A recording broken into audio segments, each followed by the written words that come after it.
morning. It is a astonishingly bright day outside. Yeah, but today we're going to be in the garage because I'm going to be taking this girl all the way through France to go see my sister in Bordeaux. And to do that, there's got to be a few maintenance things done because you need to prep when you're going on these journeys. You don't just jump on and go. You got to make sure that that bike is going to get you where you need to go. And that meant having a look at a few things. And a couple of dodgy things turned up that were done by garages, and they're pretty shocking. So this is my custom CBR 600 F4i. Fairings are currently off because we had to get in here to change the filter, which was successfully done. Spend the money and get the ones with these little nuts on the end. So much easier to get on and off. That was one of the problems.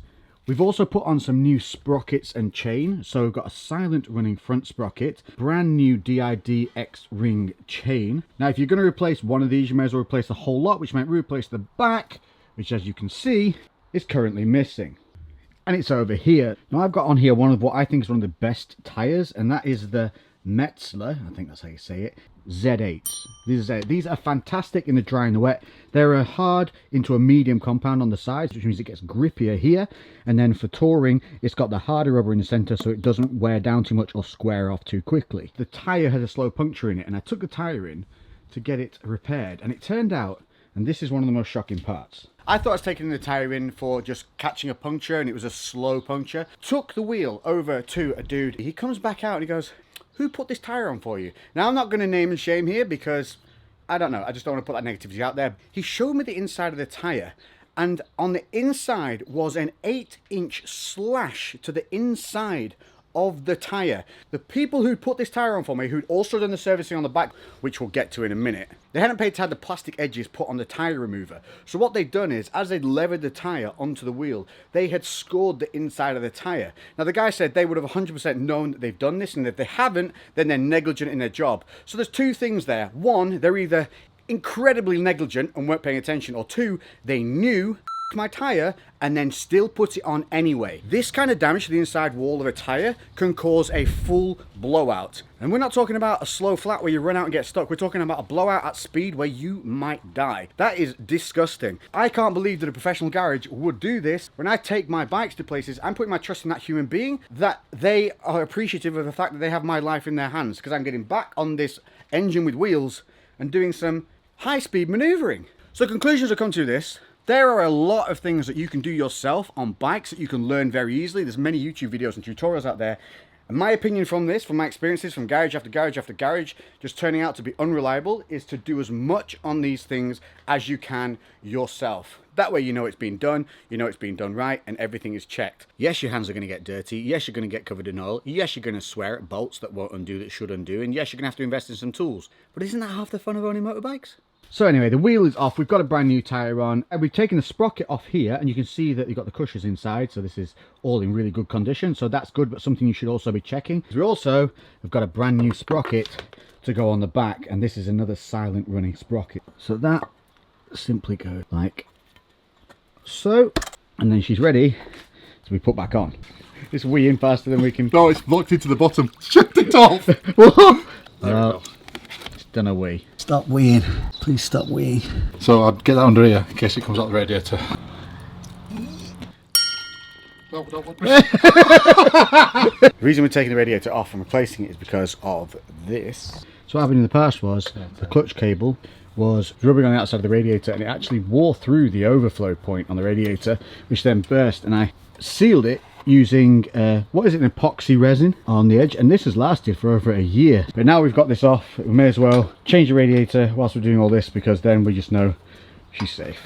Nice brand spanking new radiator. Oh, this must be a long ass screw. Yes, you little sucker. Now we're out. I'm getting covered in coolant. Still got electronics attached to this. Right, now we're out. No, other way. Out? Yeah. Right, gonna come over here now. Coolant. Now we have one old removed radiator with 2 points of repair on this. One here and one here. We've just got to now get this off here, mirror it onto there, and get it back on the bike. Here is the This is a temperature sensor, and I changed this up on my bike because it used to come on at about 100 degrees. This actually brings the fan on at 80, which means when you're sat in traffic, you don't get cooked on the back. Final one. There we go. And that is the fan off. As you see here, we've got some corrosion. I've got a really cool thing for this though, which is this stuff. And I don't quite know where I found this because it's in Czechoslovakia or something, but all you do is take a rag, polish it up on all of these, and what it does is it actually, it stops all this corroding any further and actually prevents it because it acts as an anti-oxidizing agent. And that's pretty cool. Probably though, it gives you cancer.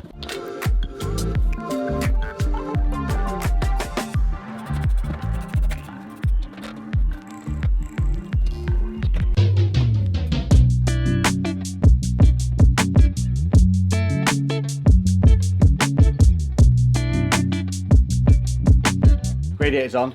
Now it's just beer bong for your bike. Oh, oh, oh. It's never a dull moment. You need a shoehorn for this, babe. Chug, chug, chug.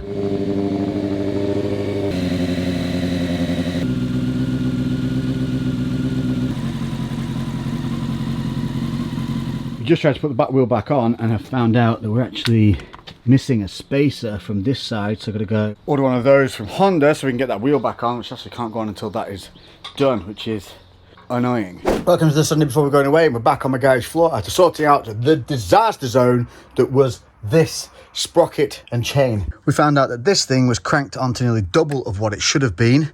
We've got the new silent sprocket fitted on the back, the master link, which I am currently just riveting. All you need is a big old wrenchy wrench. Who's had some AC50 all over her, so she looks all lovely again. So we crank it in, pushes this in through there, which has like a prong in the middle, and the more you crush it in, the more it then obviously spreads that rivet. Spread the rivet. Come on. Spread. Oh yeah. Yeah, easy 5.7. Lovely.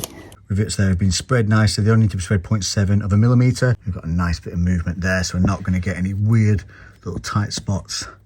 And the O-rings are working as they should. Whoo! Just look how pretty that is. Now I just got to lube you up.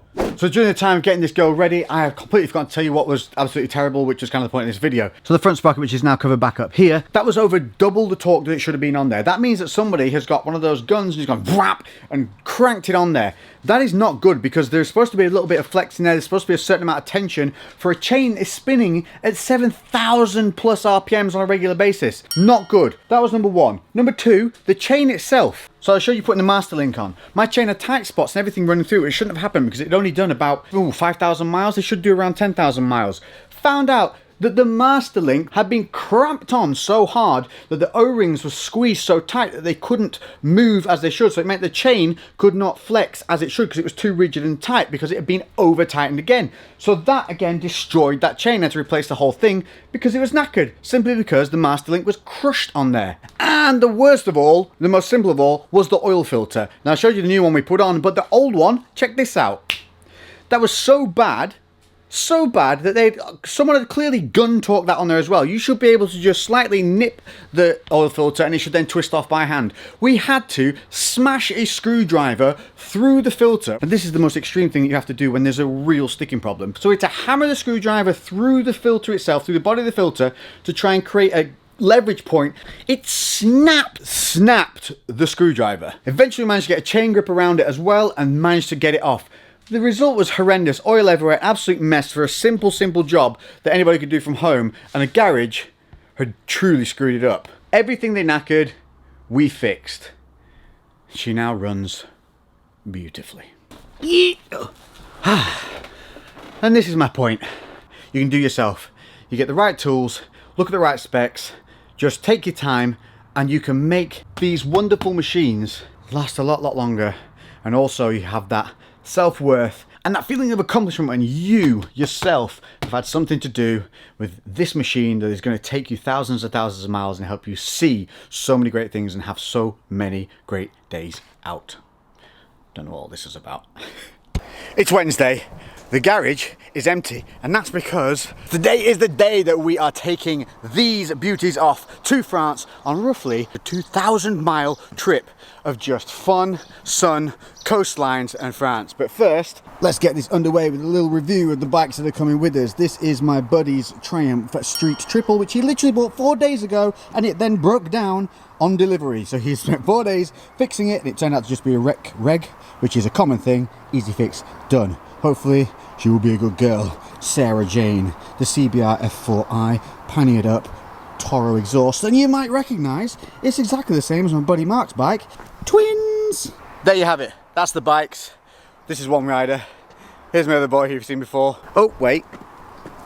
There's Lee! Yeah. Way! Let's get en route to Dover. Marine clouds, just the perfect day to go outside and relax. That's your forecast. We'll be right back. Yeah, sunny days, no clouds in the sky, about to get away. Feels like it's been a freaking decade. Sorry, don't call because I'm gonna be on break. So here we are underway. We are on our route to Dover. We've got the boys in tow,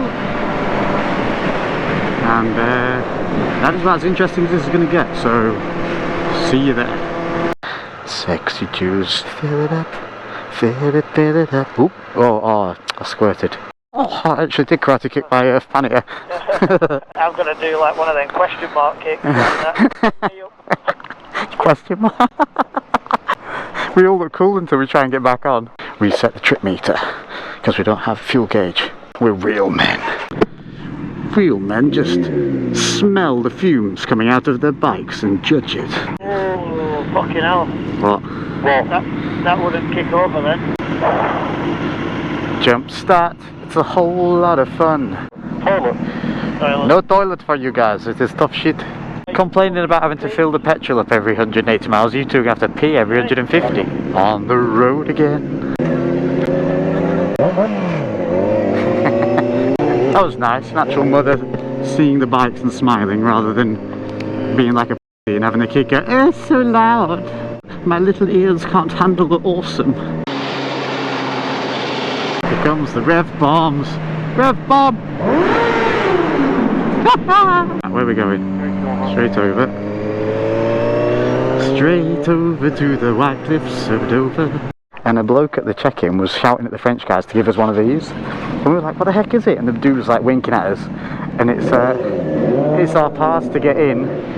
It's our COVID pass to say we can ride. So he's bypassed us having to get checked.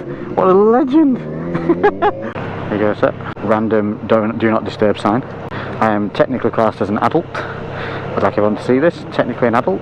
Kia! Straight up.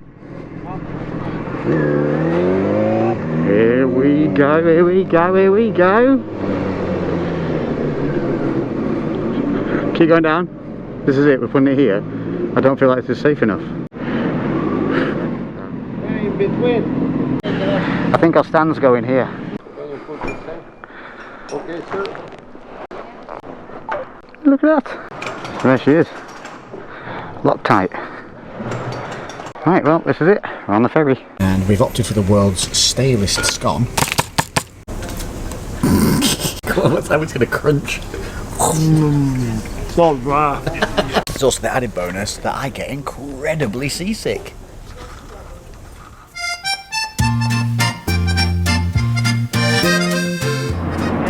Oh, I can smell the fumes. Let us depart into the French land, home of the croissant. Over the oceans we have gone. Ah, bonjour! Pain au chocolat! Boulangerie! Merde! J'ai une tuile dans ma pantalon. We're following a citron. All we're missing is them to be eating croissants. Are they? Are you eating croissants? Oh, they're not eating croissants. Feel let down now. Frenchy mode, my friend! Wave! Yay! Yeah! We can actually wave at each other here, but you can actually wave because we've got the left hand free. 28 kilometers, and then we get off of this motorway. Little town, look, Mont-Lambert. Hello, French person. Hello. Yes. Bonjour. Your mother was an hamster, and your father smelled of elderberries. I can't wait to get a croissant. I'm gonna dip it in coffee and make people feel weird. But I've got my backpack off. It's now on there, so I look like a proper touring Brit. But I'm also free. Heavy old girl. Yeah. There we go. Nah, get that, I reckon. You good? Yeah. Look at this. Oh, this is what it's about. Look at that. Look at this. Freaking roller coaster road, sun shining, skies are blue, croissants on the horizon. Oh shit, what the hell is this thing? It's not a roundabout, it's not a junction.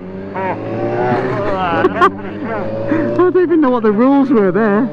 Just get to the junction, it just says don't die. Through the north of France is just this vast greenery, and if you go on the right roads it's really beautiful. If you just stick on the motorways, you miss all of this.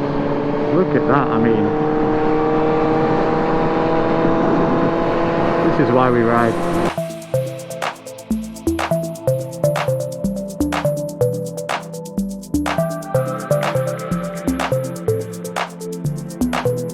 Like that, and I like it like that.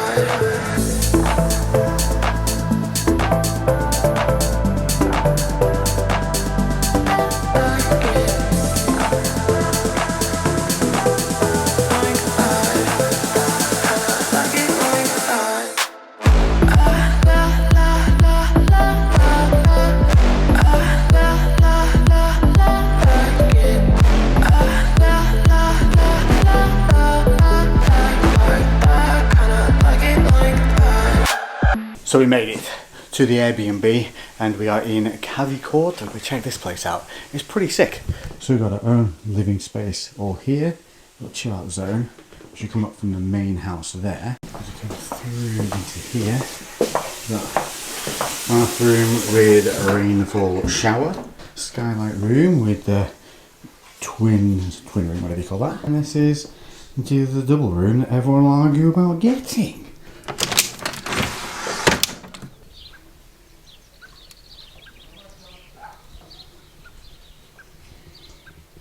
Right, we need food. And wine. Thank you. Manly. Cheers. Bon appétit. Merci. That is day one.